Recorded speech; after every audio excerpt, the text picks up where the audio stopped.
नमस्कार स्टूडेंट्स, आज की इस वीडियो में हम मोदी टेस्ट के बारे में पढ़ेंगे। ठीक है, या फिर मोदी मेथड के बारे में पढ़ेंगे, या फिर इसी का नाम है मॉडिफाइड डिस्ट्रीब्यूशन मेथड। ठीक है, तो शॉर्ट में हम इसको मोदी टेस्ट कहेंगे। ठीक है, ट्रांसपोर्टेशन प्रॉब्लम में अब हमने कई चीज़ें पढ़ी हैं, जैसे कि नॉर्थ वेस्ट कॉर्नर मेथड से हमने कॉस्ट निकाली थी, ट्रांसपोर्टेशन कॉस्ट।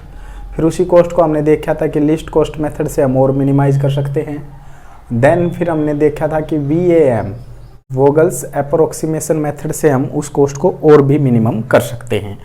अब हमारा काम ये है, क्या हम जो भी ट्रांसपोर्टेशन कॉस्ट आती है क्या उसको इससे भी मिनिमम कर सकते हैं। तो उसी के लिए है ट्रांसपोर्टेशन प्रॉब्लम में मोदी टेस्ट या मोदी मेथड, या फिर मॉडिफाइड डिस्ट्रीब्यूशन फॉर्मूला या मेथड। ठीक है, ये है भाई। अब इसमें देखिए, आप जो ट्रांसपोर्टेशन कॉस्ट आती है उस पर भी आप इस मोदी टेस्ट को अप्लाई कर सकते हैं, यहाँ से जो आएगी उस पर भी अप्लाई कर सकते हैं। लेकिन देखिए, सबसे एक्यूरेट जो मिनिमम कॉस्ट आती थी वो इस मेथड से आती थी, है ना। तो भाई इनसे तो ज़्यादा आ रही है कॉस्ट, और मैं चाह रहा हूँ कि यहाँ कम मिले, और फिर मेरे को और भी कम करना चाहता हूँ मैं। तो देन मैं इनके जो इन मेथड की ट्रांसपोर्टेशन कॉस्ट है मैं उन पर मोदी टेस्ट नहीं लगाऊंगा। ठीक है, क्योंकि सबसे अच्छी मिनिमाइज कॉस्ट VAM मेथड दे रहा है, वोगल्स अप्रोक्सीमेशन मेथड से हमें मिल रही है। तो हम इसी की जो ट्रांसपोर्टेशन कॉस्ट है उसी पर हम मोदी टेस्ट को अप्लाई करेंगे। ठीक है, क्योंकि इनकी तो ऑप्टिमल पहले ही नहीं है भाई, क्योंकि इससे तो अच्छी यही दे देता है। इसका जो बेसिक फिजिबल सॉल्यूशन है इसका सबसे अच्छा है, तो हम इसी पर लगाएंगे मोदी टेस्ट को, और फिर वो हमें पता चलेगा कि वो ऑप्टिमल है या नहीं। ऑप्टिमल का मतलब मैं पहले भी बता चुका हूँ कि वो मिनिमम है। ऑप्टिमल का मतलब अगर कोई कॉस्ट मिनिमम है, ये तो भाई बिल्कुल ही मिनिमम है, इससे तो और मिनिमम हो ही नहीं सकती। ये सबसे बेस्ट कॉस्ट है और ये सबसे ही मिनिमम है, तो उसको कहेंगे हम ऑप्टिमल कॉस्ट। ठीक है, मतलब अगर वो और कम की जा सकती हो तो फिर वो ऑप्टिमल कॉस्ट नहीं है, तो फिर उसको और कम करेंगे, वो करेगा मोदी टेस्ट। ठीक है, और हमें कैसे पता चलेगा कि वो ये कॉस्ट जो आई हमारी VAM मेथड से ये मिनिमम है या ऑप्टिमल है या नहीं है। ठीक है, वो सारी बातें आज हम इस वीडियो में पढ़ेंगे। तो भाई आपका काम क्या रहेगा, आपका काम ये रहेगा कि VAM मेथड हमने पिछली वीडियो में 2 क्वेश्चन करवाए थे। ठीक है, और VAM मेथड को आप अच्छी तरह से समझे, वोगल्स अप्रोक्सीमेशन मेथड को समझे, हमने पिछली वीडियो में अच्छी तरह से कवर करवाया है। ठीक है, और इसके वर्किंग रूल को भी आपको बताया था। तो इस तरह से हमने तीनों ही मेथड को करवाया, तो आप सीरीज में देखिए और देन इसको देखिए। ठीक है, तो अब मैं क्या करूँगा, जो VAM मेथड से जो बेसिक फिजिबल सॉल्यूशन आया था वो टेबल जो आई थी अभी आपको स्क्रीन पर दिखेगी, है ना। ये देखिए, ये स्क्रीन पर जो है इस पर जो ये मतलब सारी टेबल है, ये काट रखे हैं, और जहाँ पर एलोकेट है तो मैं इसको साफ बना लेता हूँ। देखिए, साफ ही बनाई है। तो क्या किया है, देखिए, एलोकेट और अनएलोकेट सेल मैंने लिख लिए, मतलब कि ऑक्यूपाइड सेल को लिखा है इसमें साफ, और अनऑक्यूपाइड सेल को लिखा है। ठीक है, आप देख सकते हैं अच्छी तरह से। ठीक है, तो ये जो कॉस्ट आई है ये किससे आई है भाई, हमारी VAM मेथड से हमने ये बेसिक फिजिबल सॉल्यूशन निकाला था। और जो ये क्वेश्चन है यहाँ पर बैलेंस्ड प्रॉब्लम पर बात कर रहे हैं, तो इसकी जो कॉस्ट आई थी वो आई थी 779 रुपये। अब हम ये देखेंगे क्या ये ऑप्टिमल है, क्या इससे और कम की जा सकती है, तो इस पर हम मोदी टेस्ट को अप्लाई करेंगे। ठीक है ना। अगर आपसे मोदी टेस्ट का कोई सवाल आएगा तो यहाँ तक तो वोगल्स अप्रोक्सीमेशन मेथड तक तो आप यहाँ तक तो आपको करना ही होगा भाई। अब देखिए, मैं इस पर हमारा आगे का काम करते हैं अप्लाई। आज की वीडियो को स्टार्ट करते हैं मोदी टेस्ट को। तो समझ में आया ना, ये टेबल तक तो अपना आना है। अब मैं इसमें वो नहीं करवाऊंगा, क्योंकि ये मैंने जो भी यहाँ पर एलोकेशन है, ऑक्यूपाइड सेल आए हुए हैं, ये VAM मेथड का रिजल्ट है। ठीक है, मैंने वो साफ बनाई हुई है, मैं फिर बता रहा हूँ। और फिर यहाँ तक आने के बाद देन इसको देखें। अगर आपको पहले आता है तो बढ़िया है, फिर आप डायरेक्ट यहाँ से देख सकते हैं। अब देखिए भाई, हम करते हैं आज की वीडियो स्टार्ट। तो देखिए हम क्या करेंगे, फॉर ऑक्यूपाइड सेल, हम ऑक्यूपाइड सेल के लिए काम करेंगे, और भाई अनऑक्यूपाइड सेल के लिए काम करेंगे। तो जो अनऑक्यूपाइड सेल है, जो इस मेथड का मोदी टेस्ट का जो प्रोसीजर है वो साथ में ही क्लियर करते रहेंगे। ठीक है, तो आप ध्यान से देखते रहिए बस।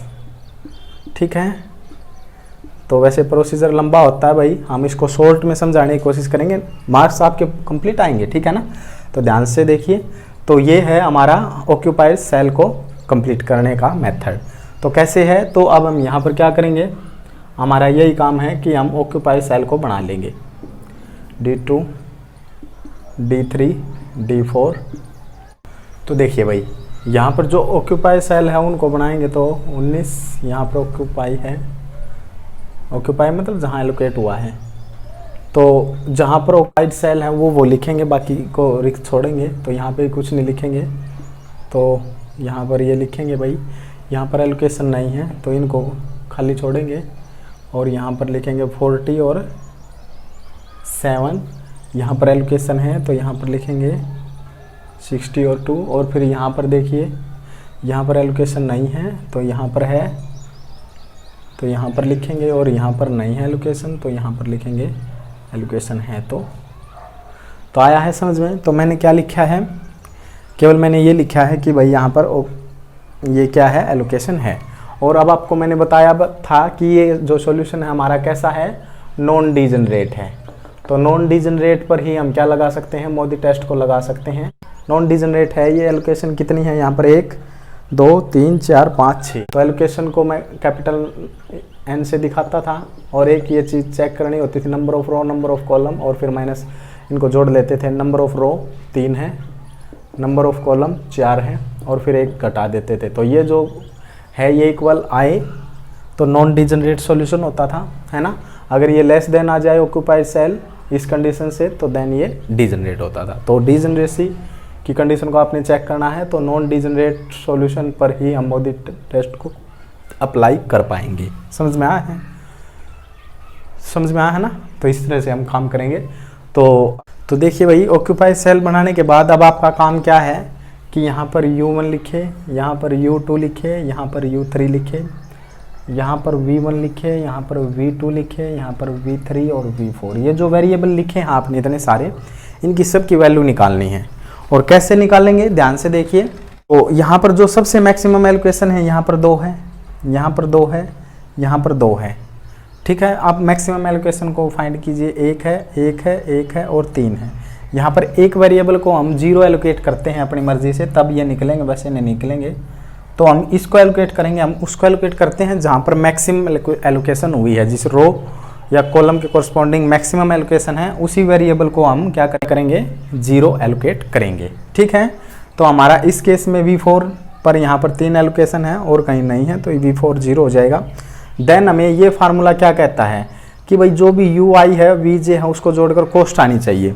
तो ये U है हमारे, UI मतलब U1 U2 U3, VI VJ मतलब कि ये क्या है हमारे V1 V2 V3 V4, है ना। तो देखिए क्या है, जो कॉस्ट है इसमें क्या होती है, ये जो नीचे है ये कॉस्ट होती है ना, शाबाश। और जो ऊपर है ये क्या होते हैं, XIJ मतलब जो भी प्रोडक्ट ट्रांसपोर्ट होता है। समझ में आ रहा है ना।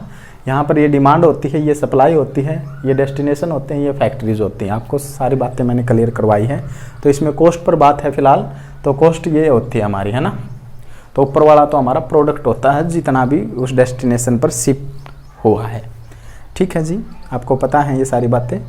तो अब देखिए, अब हमें क्या करना है कि इसके कोरस्पॉन्डिंग देखिए, ये U है और ये मतलब UI कोई भी U3 है, तो VJ मतलब V4 है।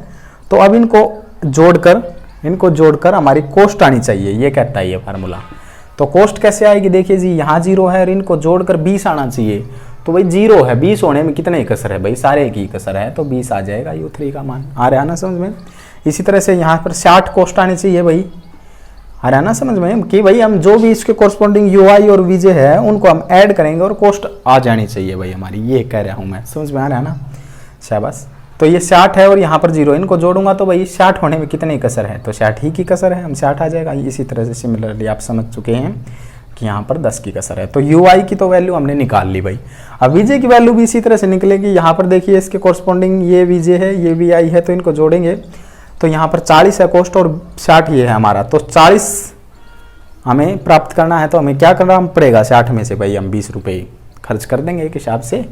तो मतलब कि हम यहाँ पर जो कॉस्ट देंगे 20 हमें सब्ट्रैक्ट करना पड़ेगा। तो जो वैल्यू बनेगी V3 की, वो कितनी बनेगी भाई माइनस की 20। भाई देखिए हमें कॉस्ट कितनी चाहिए, या फिर आपको कोई कन्फ्यूजन है तो आप इस फार्मूले में पुट कर सकते हैं। ये कौन सी कॉस्ट है, ये कॉस्ट है आपकी C23, तो उसके कोरस्पॉन्डिंग U2 V3 आएगा, है ना।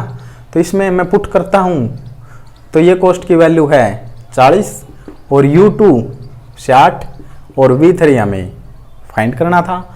तो V3 की वैल्यू कितनी आएगी, 40 माइनस 60, तो V3 माइनस 20 ही तो आएगा, ठीक है ना। तो इससे भाई हमारा जो टाइम है ना वो हम बचाना चाहते हैं, क्योंकि मेथड पहले ही लेंथी है, तो दैट इज़ वाई हम डायरेक्ट ही समझ सकते हैं इस चीज़ को, कोई बड़ी बात नहीं है। ये समझ में आया ना, तो इस कारण से आप समझते रहिए।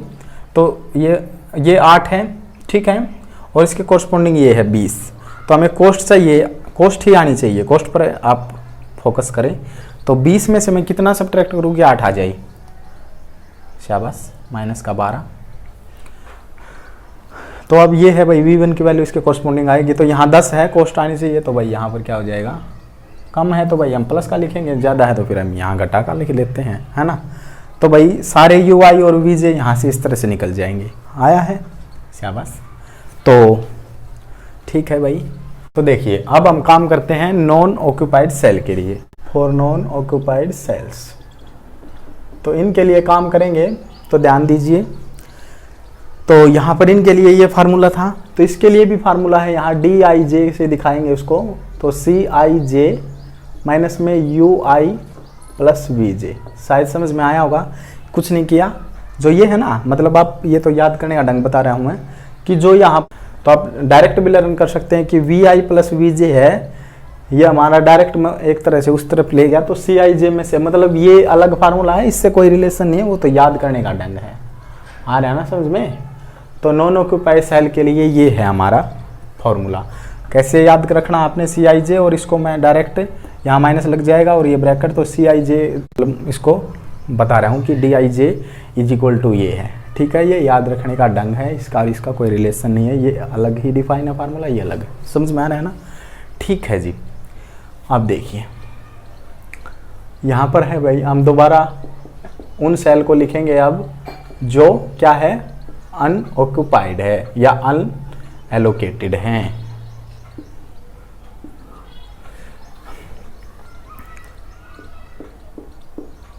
देखिए भाई यहाँ पर ऑक्यूपाइड नहीं लिखने, अब की बार अनऑक्यूपाइड लिखने हैं, या नॉन ऑक्यूपाइड लिखने हैं, या अनएलोकेटेड सेल्स लिखने हैं। तो यहाँ पर एलोकेशन नहीं है, यहाँ पर एलोकेशन नहीं है, यहाँ पर एलोकेशन है तो इसको रिक्त छोड़ देंगे, यहाँ पर एलोकेशन नहीं है, यहाँ पर नहीं है, यहाँ पर है तो रिक्त छोड़ देंगे, यहाँ पर भी है तो इसको भी खाली छोड़ देंगे। तो यहाँ पर एलोकेशन नहीं है, यहाँ पर है, यहाँ पर नहीं है, यहाँ पर है, ठीक है। इस तरह से लिख लिया। अब आपने इसके कोरस्पॉन्डिंग जो लिखना है, ये वैल्यू लिखनी है जो हमने U निकाले हैं, U1, U2, U3, V1, V2, V3, V4। I कितनी है ये वैल्यू बता सकते हैं ना। ये वैल्यूज आई हैं 10, 60, 20, 9, -12, -20 और जी 0, ठीक है। अब ध्यान से सुनिए भाई जो मैं कह रहा हूँ, इनके यहाँ पर ऊपर, इनके सिर के ऊपर हमें कुछ वैल्यूज लिखनी है। वो कैसे लिखनी है, ध्यान दीजिए कि जो भी कॉस्ट है उसके ऊपर मैं UI प्लस VJ लिखूंगा सिर पर, और फिर उनको सब्ट्रैक्ट करके देखूंगा। अगर सारे जितने भी DIJ हैं वो सारे 0 से बड़े या 0 के बराबर आए, ठीक है, 0 आ जाए फिर भी कोई दिक्कत नहीं है। 0 से बड़े मतलब पॉजिटिव अगर सारे आए तो हमारी कॉस्ट है ऑप्टिमल, मतलब इससे कम नहीं की जा सकती। यही कंडीशन मेन है भाई, ठीक है ना, यही बताएगी कि आपको ऑप्टिमल सॉल्यूशन है या नहीं है। अगर बाय चांस इसमें से कोई भी DIJ नेगेटिव आया तो हम कहेंगे कि जो कॉस्ट है वो मिनिमम नहीं है, इसको फर्दर इंप्रूव कर सकते हैं और मिनिमम कर सकते हैं। समझ में आया, वो तो समझते रहिए अब आप ध्यान से बिल्कुल एक एक चीज। तो ये बिल्कुल जो पॉइंट है ये इंपॉर्टेंट पॉइंट है, ध्यान से समझे इसको, कि कॉस्ट के ऊपर मैं इनको ऐड करके लिखूंगा। ये कहां से आएंगे VIJ, जो कोरस्पॉन्डिंग होंगे इसके। देखिए ये है, तो कहीं से स्टार्ट कर ले आप, भरने आपने सारे हैं, यहां से स्टार्ट कर लेते हैं। तो इसके कोरस्पॉन्डिंग 9 है और यहाँ पर 60 है, तो इनको ऐड करके लिखेंगे और इसके ऊपर लिखेंगे, ठीक है, 69, ठीक है, इसके सिर के ऊपर लिखेंगे मतलब। और जी यहाँ पर 40 है, तो यहाँ पर देखिए 20 है, ठीक है।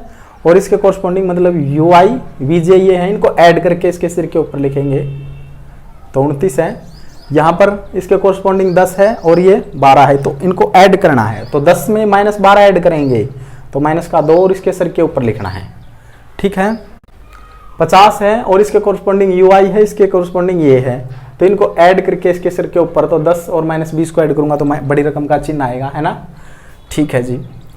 तो ये काम हमारा हुआ और ये है हमारा अभी बाकी, तो 20 और 20, तो इनको ऐड करूंगा तो इसके सर के ऊपर क्या लिखेंगे, 0 लिख देंगे। आया है भाई तरीका समझ में। और ये 30 वाला तो है हमने किया ही नहीं भाई, ये कितना आएगा देखिए 60 और -12, तो इसके सिर के ऊपर आएगा 48। तो ठीक है ना, हमने क्या किया है वो आपको शायद समझ में आ चुका है कि भाई जो भी कॉस्ट थी मतलब नॉन ऑक्यूपाइड सेल, पहले तो ऑक्यूपाइड सेल को लिखा हमने, ठीक है। ऑक्यूपाइड सेल को लिखने के बाद जहाँ पर एलोकेशन थी वो लिख दी, then U1 U2 U3 V1 V2 V3, और उसको एक को हमने एलोकेट कर देना है 0, वहाँ पर एलोकेट करेंगे जहाँ पर जिस वेरिएबल के कोरस्पॉन्डिंग जिस रो या कॉलम में मैक्सिमम एलोकेशन होगी हम उसको 0 मान लेंगे। देन तो फिर हमने कॉस्ट आनी चाहिए भाई, इनको जोड़कर हमने कैसे निकाला है आप देख सकते हैं, स्किप कर सकते हैं, बैक कर सकते हैं वीडियो को।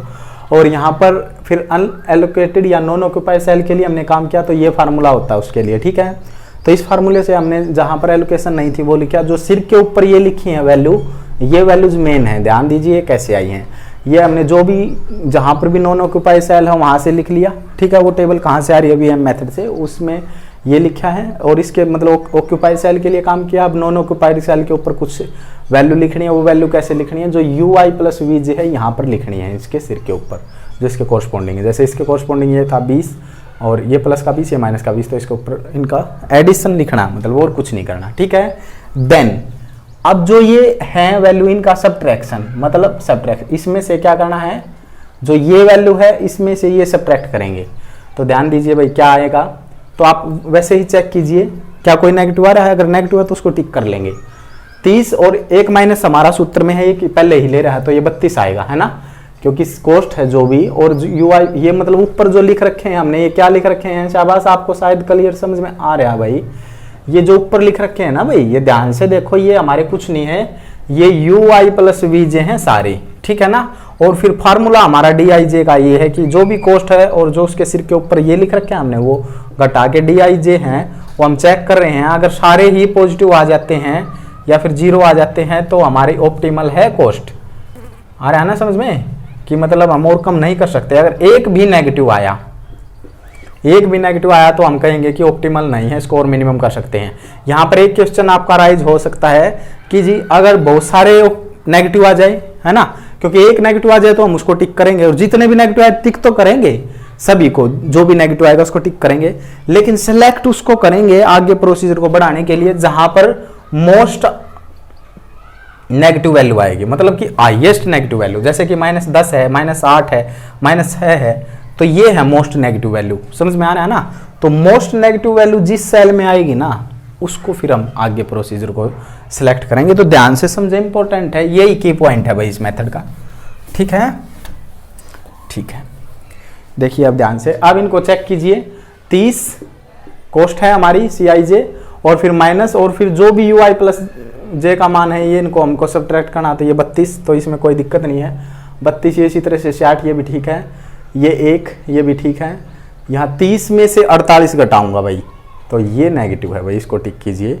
यहाँ पर 40 में से 29 पॉजिटिव आएगा, 70 में से 0 तो 70 ही आएगा, तो और कोई नहीं है, हमें केवल इसमें एक ही नेगेटिव मिला है, तो इसको हमने क्या कर लिया, हाईलाइट कर लिया भाई। आया है समझ में, ये जो की पॉइंट है। तो हम क्या कहेंगे, अब ये लिखेंगे कि एक DIJ, सारे D मतलब पॉजिटिव नहीं है, एक नेगेटिव है, और वो कौन सा है, D22 नेगेटिव, इसलिए वी कैन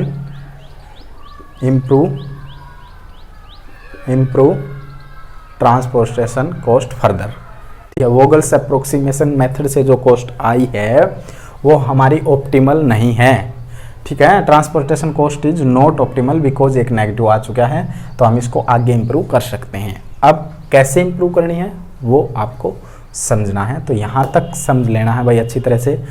यहाँ पर मेन पार्ट ख़त्म हो जाता है क्वेश्चन का, ठीक है। अब भी एक मेन पार्ट है और यहाँ तक हमने जो आपको समझाया है वो अच्छी तरह से समझ लेना है, ठीक है। हज़ारों लाखों क्वेश्चन करने से कोई दिक्कत नहीं है। अब एक लूप बनाना है, वो लूप का कंसेप्ट भी हम समझाएंगे आपको कैसे बनता है, ठीक है। अब ध्यान से समझिए यहाँ तक। ये होने के बाद अब आप क्या करेंगे, वहाँ पर मैंने इरेज कर ली थी पहले ही टेबल, ठीक है। आप स्क्रीनशॉट ले सकते हैं, पहले से वही टेबल थी वहाँ पर जो हमें वोगल्स अप्रोक्सीमेशन मेथड से मिली थी। तो अब यहाँ पर हम उन सेल को लिखेंगे जहाँ पर एलोकेशन था। तो यहाँ पर नहीं था, यहाँ पर नहीं था, यहाँ पर था, तो ये है ऑक्यूपाइड टेबल। यहाँ पर था वो, यहाँ पर है, यहाँ पर जहाँ पर एलोकेशन है उनको लिख लिया भाई, उन सेल को लिखा है, ठीक है। ध्यान से समझिए, देखिए जहाँ पर यहाँ पर नेगेटिव आ रहा था हमारा, है ना, D2 सेल में नेगेटिव था, तो इसको सिलेक्ट कर लिया हमने एक तरह से। तो यहाँ से हम लूप को स्टार्ट करेंगे। लूप बनाना पड़ता है अब हमें ट्रांसपोर्टेशन प्रॉब्लम में, और वो लूप किस तरह से बनता है वो आपने सीखना है अच्छी तरह से, कि हम लूप बनाते वक्त क्या नहीं कर सकते वो देखिए। लूप बनाते वक्त हम डायगोनली नहीं चल सकते, पहली बात, और हम हमेशा एंटी क्लॉकवाइज चलेंगे, ठीक है, दूसरी बात। और हमें लूप में टर्न वहीं से लेना है या हम रुक वहीं सकते हैं जहाँ पर ऑक्यूपाइड सेल होगा। समझ में आया है? तो 3 नियम है, क्या है, हम टर्न वहाँ से लेंगे जहाँ पर कोई भी ऑक्यूपाइड सेल होगा, ठीक है। दूसरी बात क्या है कि हम रुके भी यहींगे जहाँ पर ऑक्यूपाइड सेल है, ऑक्यूपाइड सेल की बात चल रही है, ठीक है। तो हम रुकेंगे और एंटी क्लॉकवाइज चलते हैं, तो घड़ी की विपरीत दिशा में हम, और डायगोनली कभी नहीं आ सकते हम लूप में, ठीक है। तो ध्यान दीजिए, और हमें जहाँ से स्टार्ट करना है वापस हमें घूम फिर के वहीं आना होगा, ये है। तो ध्यान दीजिए, और लूप वहीं से स्टार्ट होगा जहाँ पर नेगेटिव वैल्यू आती है। तो यहाँ से स्टार्ट होगा भाई लूप, ठीक है। यहाँ आई थी हमारी negative value, most negative value यहीं एक ही थी, तो ज़्यादा आ जाए तो फिर मोस्ट नेगेटिव वैल्यू से हमारा लूप स्टार्ट होगा। तो यहाँ से चलेंगे, तो ध्यान दीजिए हम ऊपर नहीं जा सकते, क्यों? क्योंकि हमें फिर टर्न लेना पड़ेगा। टर्न हम यहाँ इस तरफ आ नहीं सकते क्योंकि टर्न नहीं ले सकते। टर्न हम वहाँ ले सकते हैं जहाँ पर ऑक्यूपाइड सेल है, और रुक भी वहीं सकते हैं। तो हम यहाँ नहीं रुक सकते थे और ना ही टर्न ले सकते, तो ये ऊपर नहीं जा सकते हम। तो हम साइड में तो आ ही नहीं सकते, वही बात है, ठीक है। तो हम क्या करते हैं, यहाँ से स्टार्ट करते हैं, तो यहाँ चले, यहाँ ऑक्यूपाइड सेल है, हम टर्न ले सकते हैं। क्या हम टर्न नीचे ले, तो फिर नीचे से हमें मुड़ना है, तो हम नहीं मुड़ सकते, यहाँ पर नॉन ऑक्यूपाइड सेल है। तो हम आगे चलेंगे, यहाँ हमने नहीं रुकना था, तो यहाँ पर हमें रुकना है क्योंकि आगे कुछ नहीं है। तो अब यहाँ से हम टर्न ले सकते हैं, जी ले सकते हैं, ऑक्यूपाइड सेल है, तो हम नीचे आएंगे क्योंकि ऊपर जाएंगे तो टर्न तो ले सकते हैं, देन फिर हम यहाँ टर्न नहीं ले पाएंगे, है ना। आगे चलेंगे तो भी टर्न नहीं ले पाएंगे, तो ऊपर तो नहीं जा सकते। तो नीचे यहाँ से हम क्या करेंगे, टर्न ले सकते हैं क्योंकि ऑक्यूपाइड सेल है। यहाँ हम रुक नहीं सकते, यहाँ पर हम टर्न ले सकते हैं, ठीक है, ले सकते हैं ना टर्न, ठीक है जी। तो फिर यहाँ से हम टर्न लेंगे तो यहाँ पर हम आ जाएंगे। तो ये पथ बन सकता है इस ट्रांसपोर्टेशन प्रॉब्लम में। तो ट्रांसपोर्टेशन प्रॉब्लम में जनरली एक ही पथ बनता है, अगर एक या से ज़्यादा बनते हैं आपकी सभी कंडीशन को सेटिस्फाई करते हुए, तो हम आर्बिट्रेरी पथ को ले लेते हैं, ठीक है। समझ में आया है ना। तो अब यहाँ पर देखिए, तो ये पथ बना है, और ये ध्यान से देखिए, इस पाथ के अलावा और कोई भी पाथ नहीं हो सकता यहाँ पर है, तो ये ही पथ हो सकता है इसमें, बस और कोई पथ नहीं हो सकता। समझ में आया है। जहाँ पर हमने चालू किया वहाँ पर प्लस चिन्ह आएगा, जहाँ से हमने टर्न लिया तो नेगेटिव आएगा, जहाँ पर हम दोबारा टर्न किया फिर पॉजिटिव आएगा, फिर दोबारा टर्न किया नेगेटिव, मतलब अल्टरनेटिव चिन्ह, पहले पॉजिटिव फिर नेगेटिव फिर पॉजिटिव फिर नेगेटिव। और किसी भी लूप को बनने के लिए एटलीस्ट 4 ऑक्यूपाइड सेल की तो आवश्यकता होती ही होती है।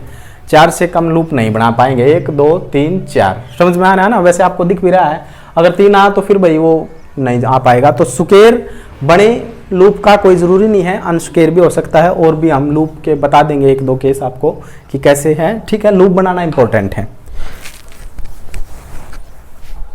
लूप कंप्लीट होने के बाद हम क्या करते हैं कि जहाँ पर नेगेटिव साइन है चिन्ह, मतलब देखिए यहाँ पर लूप में जहाँ से स्टार्ट किया पॉजिटिव, फिर देन टर्न लिया नेगेटिव, फिर देन टर्न लिया पॉजिटिव, फिर देन जहाँ से टर्न लिया नेगेटिव, इस तरह से चलता रहेगा अल्टरनेटिव चिन्ह।